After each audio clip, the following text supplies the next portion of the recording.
আসসালামু আলাইকুম, সবাই কেমন আছেন? আশা করি ভালো আছেন। তো আমি আল্লাহর রহমতে আপনাদের দোয়া ও ভালোবাসায় অনেক ভালো আছি। তো আজকে কোনো রান্নার ভিডিও দিলাম না, হাজব্যান্ডকে বলেছিলাম মাছ আনার জন্য। তো সৌদি আরবে তো বেশিরভাগ ফ্রোজেন মাছ পাওয়া যায়, এই ভিডিওটা অনেক আগের ছিল আর কি।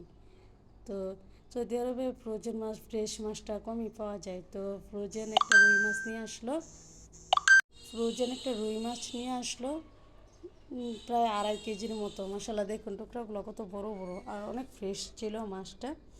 তো গুছিয়ে গাছিয়ে নিচ্ছিলাম আর কি বাজারগুলোকে, আরও অনেক বাজার ছিল। তো মাছগুলো আপনাদের সাথে একটু শেয়ার করছি, কারণ সৌদি আরবে যে এত সুন্দর সুন্দর মাছ পাওয়া যায় তো আমার জানা ছিল না। তো রুই মাছটা একদম দেশি তরতাজা রুই মাছের মতোই স্বাদ ছিল, খুব মজা লাগছিল আর কি। তো আর বাকি মাছগুলো দেখিয়ে দিচ্ছি। রুই মাছটা আমি একপাশে রেখে বাকি মাছগুলো নামিয়ে নিচ্ছি। তো এখানে আরও অনেক ছোট মাছ আনতে বলছিলাম। তো ছোট ছোট অনেক ধরনের মাছও নিয়ে আসছে। এই যে ছোট চিংড়ি নিয়ে আসছিল এক প্যাকেট।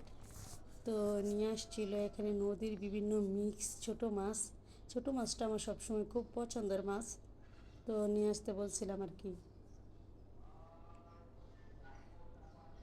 তো এখানে দেশি ট্যাংরা মাছ এনেছিল, একদম কাটানো ফ্রেশ সুন্দর একদম।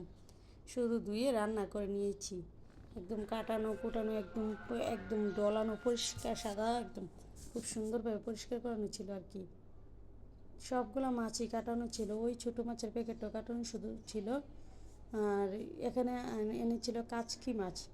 কাচকি মাছটা আমার খুব পছন্দের, একদম বড় বড় দেশি কাচকি মাছটা একদম ফ্রেশ। তো এই মাছগুলো নিয়ে আসছিলো, আরও মাংস টাংস সবজি টবজি বিভিন্ন কিছু নিয়ে আসছিলো। তো এগুলো আর দেখালাম না। সবাই ভালো থাকবেন, আল্লাহ হাফেজ, আসসালামু আলাইকুম।